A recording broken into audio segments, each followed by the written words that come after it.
राम रक्षा स्तोत्र। भारत के कई घरों में आज भी छोटे बच्चों को ये स्तोत्र सिखाया जाता है। शायद आपने भी सीखा होगा। राम रक्षा स्तोत्रम बुध कौशिक ऋषि द्वारा लिखित भगवान श्री राम की स्तुति ही है।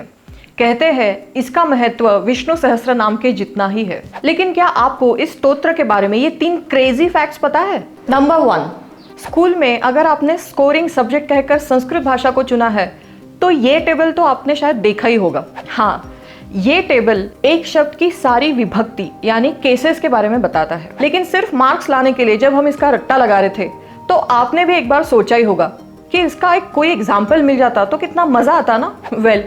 तब शायद आपको पता ना चला होगा, लेकिन इस वीडियो के जरिए आपको जरूर पता चलेगा। राम रक्षा स्तोत्र का ये एक श्लोक देखिए।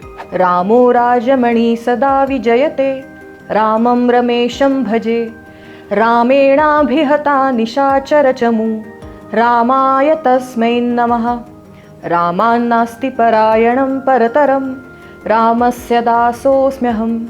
रामे चित्तलयः सदा भवतु मे, भो राम माम उद्धर। 1 मिनट, तो क्या आपको भी वो टेबल याद आया? राइट।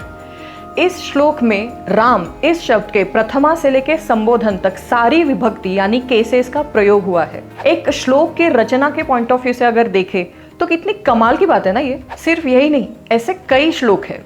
जैसे इस श्लोक को देखिए। इस श्लोक में सारे शब्द चतुर्थी विभक्ति में यूज किए हैं और इस श्लोक में आपको एलिट्रेशन ये फिगर ऑफ स्पीच नजर आता है। राम रक्षा में ऐसे कई सारे श्लोक है जो एक कोइंसिडेंस तो नहीं हो सकता। राम रक्षा के रचयिता बुध कौशिक ऋषि ने जिस प्रकार से संस्कृत भाषा का इसमें प्रयोग किया है वो उनके बारे में सिर्फ एक ही बात दर्शाता है, शेयर ब्रिलियंस। नंबर 2, राम रक्षा स्तोत्र को राम रक्षा क्यों कहा जाता है? इस पूरे स्तोत्र में एक पर्टिकुलर पार्ट ऐसा है जिसे रक्षा कवच कहा जाता है। इस श्लोक में श्री राम हमारी सर से लेकर पांव तक कैसे रक्षा करते हैं इसके बारे में लिखा है। इस पूरे कवच में टोटल 22 बार श्री राम का मेंशन किया गया है। लेकिन हमें सिर्फ ये यहाँ एक ही जगह क्यों दिखता है? हमने अक्सर देखा है कि श्री राम और श्री कृष्ण को अलग अलग नाम से बुलाया जाता है। उसी तरह इस कवच में बाकी के 21 बार राम इस शब्द के अल्टरनेटिव नेम्स यूज किए हैं। लेकिन इसमें खासियत भी है। ये सारे अल्टरनेटिव नेम्स हमें एक प्रकार से रामायण की पूरी टाइमलाइन समझाते हैं। श्री राम के जीवन में जिस सीक्वेंस में कुछ लोग आए,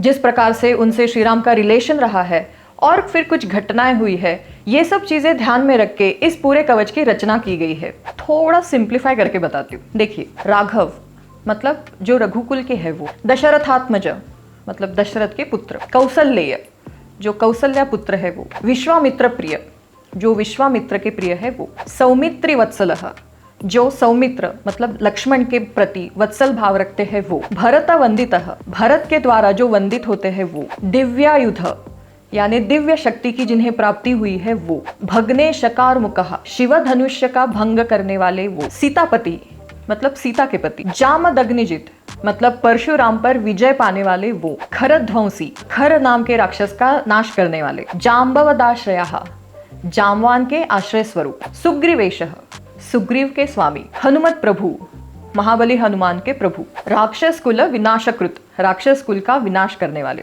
सेतु कृतपातु सेतु बांधने वाले, दशमुखांतकः दशानन का वध करने वाले, विभीषण श्रीधः विभीषण को ऐश्वर्य प्रदान करने वाले। हुए ना पूरे रामायण के दर्शन? Isn't it a marvelous piece of writing?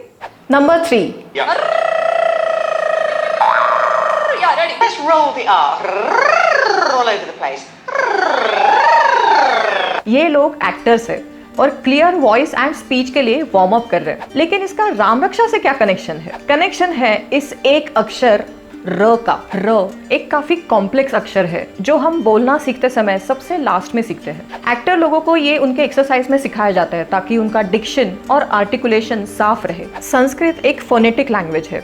जिस तरह संस्कृत भाषा में शब्दों की रचना और उनके प्रोनाउंसिएशंस किए गए हैं वो आपके माउथ के लिए एक प्रकार का वर्कआउट ही है। संस्कृत में लिखे गए मंत्रों के उच्चारण से आपके कम्युनिकेशन मैकेनिज्म में एक प्रकार का वाइब्रेशन और एनर्जी भी डेवलप होती है। राम रक्षा में राम इस शब्द के जरिए र का ये जो रिपीटेशन हो रहा है ये बिल्कुल इसी तरह आपका स्पीच प्रॉब्लम, अनक्लियर प्रोनाउंसिएशंस और कम्युनिकेशन प्रॉब्लम को सॉल्व करता है। तो अगर आप एक पेरेंट है जिनके बच्चे अभी बस बोलना सीख रहे हैं उनको राम रक्षा जरूर सिखाइए। उनको आगे चलकर स्पीच रिलेटेड कोई भी इश्यूज नहीं होंगे और उनके उच्चार हमेशा स्पष्ट और साफ रहेंगे। अगर आप एक्टर या एंकर है तो भी आप राम रक्षा सीखिए।